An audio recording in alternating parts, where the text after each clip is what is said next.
Hi there, welcome back to the channel. In today's video, I want to talk about two different kinds of grammar that we have.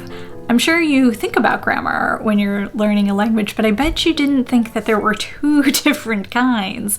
So actually, once I explain this to you, you'll probably be like, oh, that makes total sense. Anyway, so the two different kinds of grammar are called prescriptive grammar and descriptive grammar. So prescriptive grammar, if you think about it, prescription, it's kind of like when you go to the doctor and the doctor writes a prescription for some kind of medicine that you might need, and the prescription is telling you what you should do to take care of yourself.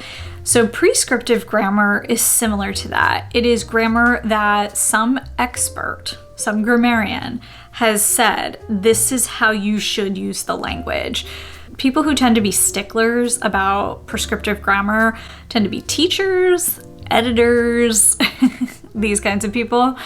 They're in positions where they learn these rules. You know, there is like usually a group of people that come together every year and they review the rules of the language and they say, this is how the language should be done.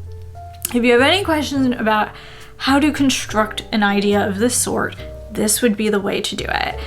So these people are kind of like the gatekeepers of the language, at least in terms of the grammar of it. And sometimes they can be very, very like uptight about it. You know, this is the way to do it and any other way would be wrong, right? But then as we're interacting with a lot of native speakers, we find that they are doing things that are completely different from what we were taught in school. But it seems like everybody is doing this. So what's going on? And that is descriptive grammar. So people who pay attention a lot to descriptive grammar are linguists, because linguists are scientists who study language. And so as a scientist, they would go out and they would want to understand what is actually happening in the real world. What's the real way this is done? And when you go out into the world, you see or hear or find that people are using grammar in wildly different ways than what a prescriptive grammar text would say to do. So does that mean descriptive grammar is wrong? Not at all. It just means it is a different grammar. It's a different rule book, basically. So you've got one group of people who say, this is the rule book, this is how things should be done. And you have another group of people who say, well, actually, this is what people are really doing in reality. And it is rule bound, so it is grammar. And people who are very like strict with prescriptive grammar, they're not gonna like this. They don't like this because they think everybody should follow these specific rules. And what the descriptive people would say is, okay, cool, you've got your rule book, but this works just fine too. And these people, the prescriptive people, would say that's not grammar because what we have is grammar. And what descriptive people would say is, no, this actually definitely is grammar. It's just different from what you're talking about. So these people tend to butt heads quite a bit, as you can imagine, or you've seen it firsthand. But descriptive grammar absolutely is grammar because people are following patterns. And if you find a group of people who are using language in a certain kind of way and it is patterned, it becomes part of the language. It's a variant of the language. So descriptive grammar absolutely is grammar. No question about it. From a linguistics perspective, it is absolutely grammar. So why is this really important to be aware of if you are learning a language? Because generally speaking, when you go to school, you're going to learn prescriptive grammar, and there is nothing wrong with it. It is very useful, okay? It tends to be what the standard form of that language is. Might be also considered like the polite form or the formal form of the language is. Descriptive grammar is going to be what you're going to find in the real world. And often what you find in the real world is different from what you're taught in school. So if you just focus on what you were taught in school, you are not going to get everything from them unless they're making it a point to broaden what they teach and not just teach whatever the standard variety is of that language, but to also teach different varieties of that language. So getting into descriptive grammar would be very important in being able to actually understand the language in its everyday use by many people, or the vast majority of people. So this really goes back to the idea I was talking about before about language learning versus language acquisition.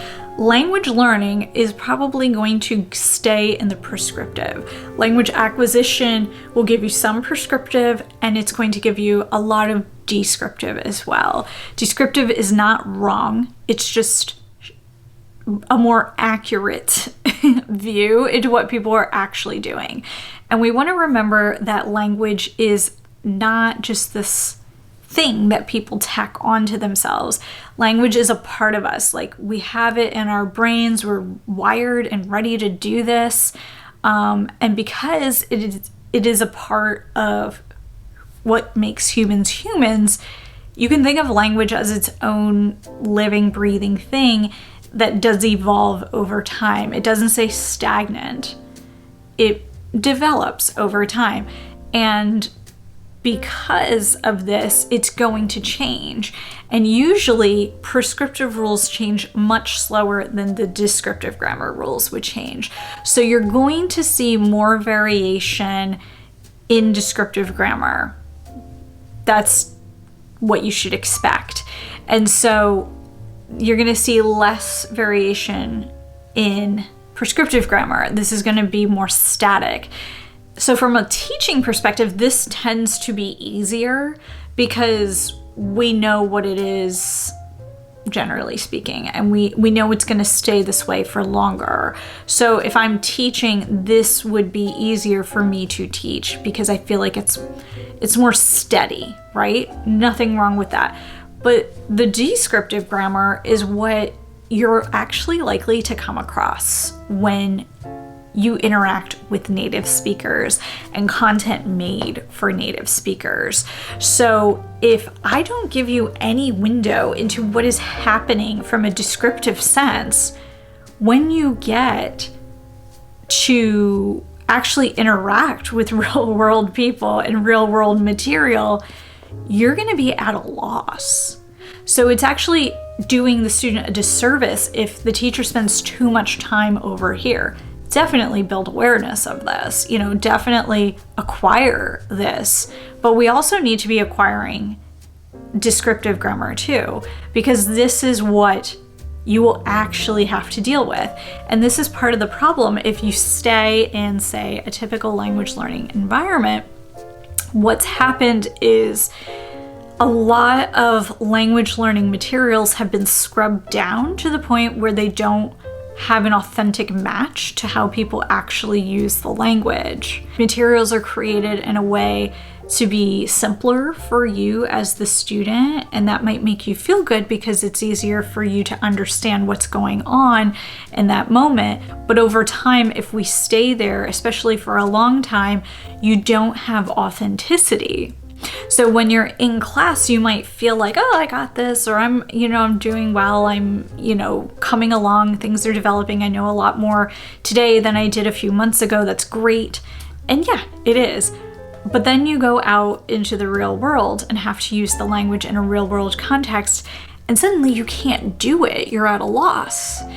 And it's because what has been given to you in school has been so scrubbed down and oversimplified to the point of inauthenticity that when you get into the real world where things are authentic, you're just not prepared for it.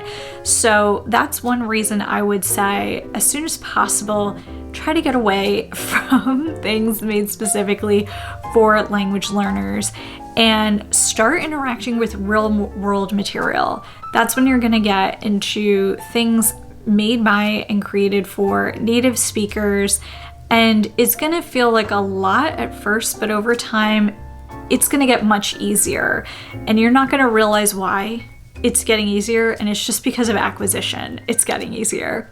And that is what's going to actually ready you for a real world context with the language. So again, prescriptive grammar is like what some small group of people trying to control things are saying is the way to do it. Descriptive grammar is what is the real authentic thing that you're gonna find out in the world. And as soon as possible, you know, treat your class that's giving you prescriptive grammar, just know, like, this is a supplement to get me going, but I still have more to work on, and that's gonna come through interacting with real world material. That's gonna show you a true reflection of what the language really looks and sounds like, so that way you can start acquiring that. And then that way, when you're out and about in the real world with people who really use this language, it's much easier for you to slide right in and get going. I hope this was helpful for you. Please leave me any questions or comments down below. Give it a like if this was helpful, and I will see you in the next video. Bye.